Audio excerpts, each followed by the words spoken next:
qu'ont en commun un homme fait de maïs, une roue capable de mesurer le temps et un escargot représentant le néant? Pour les Mayas, énormément de choses.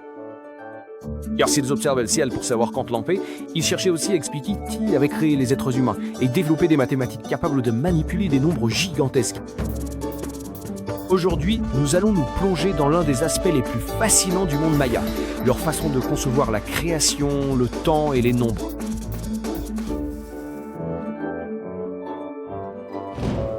Les Mayas, deuxième partie.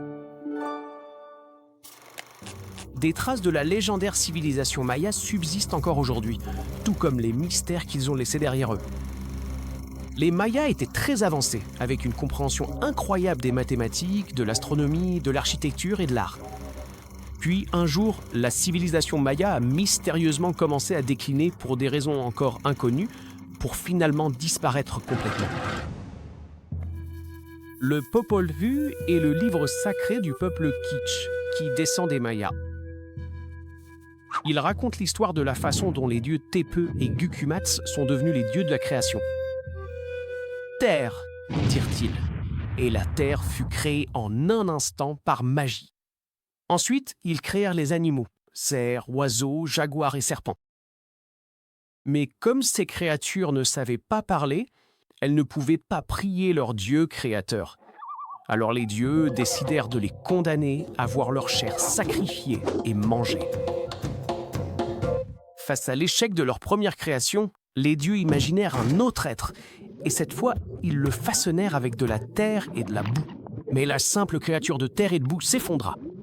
Elle était molle et n'avait ni mouvement ni force, et lorsqu'elle se trouvait dans l'eau, elle ne pouvait pas se tenir debout.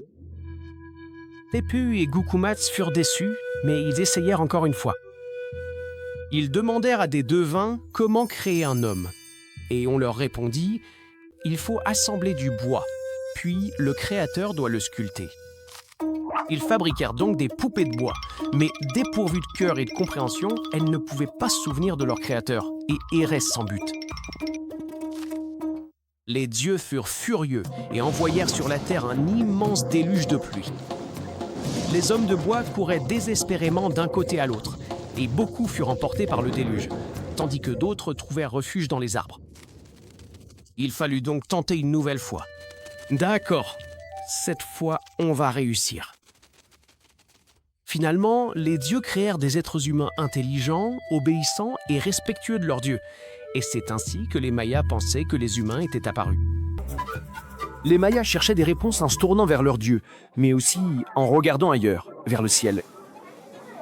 Et si vous aimez ces histoires où se mêlent science, religion et mystère, abonnez-vous à Astrolabe, car les Mayas ont encore un chiffre dans leur manche, et c'est l'un des plus importants de toute l'histoire. Le calendrier.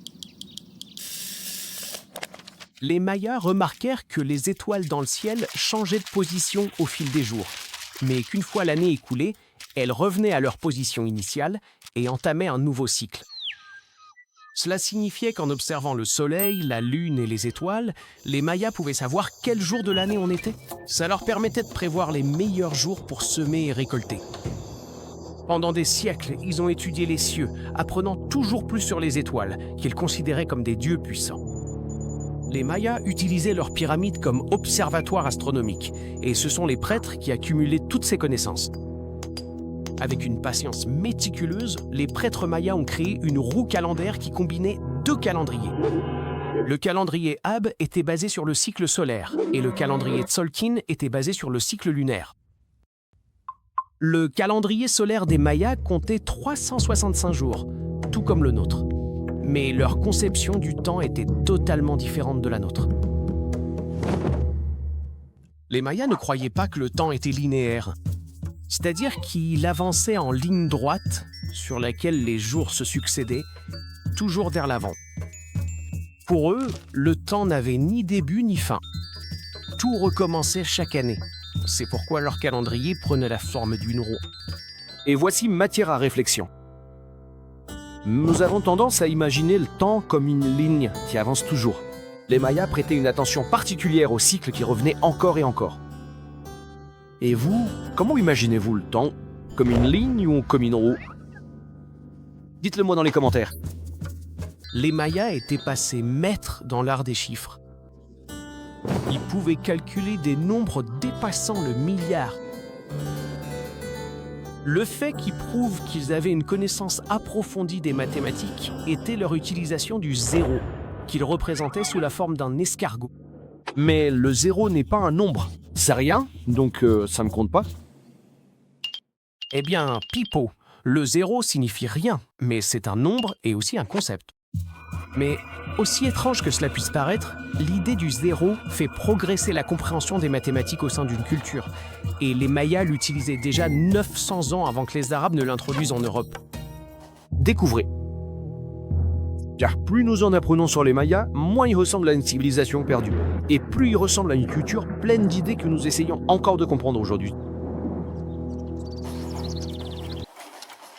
Creusons un peu plus avec notre boussole temporelle pour découvrir ce qui se passait ailleurs dans le monde à cette époque.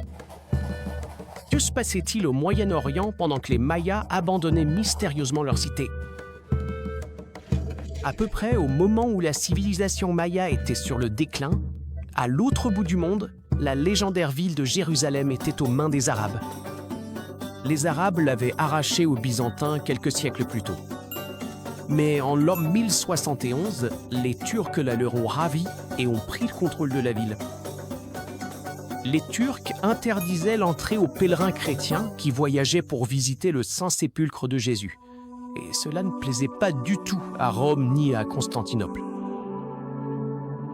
Au Vatican, le pape Urbain II a exhorté les chrétiens à libérer Jérusalem pour la chrétienté, et c'est ainsi qu'a commencé la première croisade, ou guerre de la croix.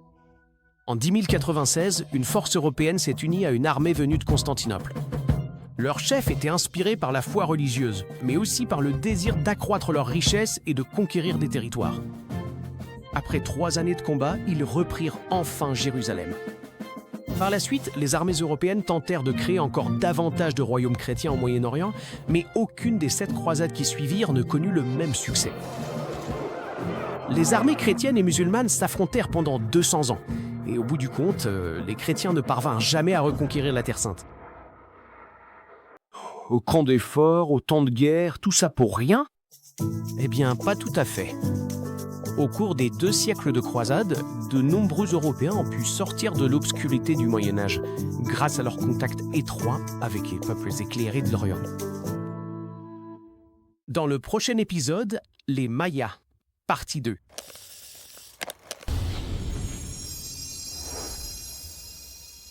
Et n'oubliez pas, tout est fascinant quand on a l'envie d'apprendre.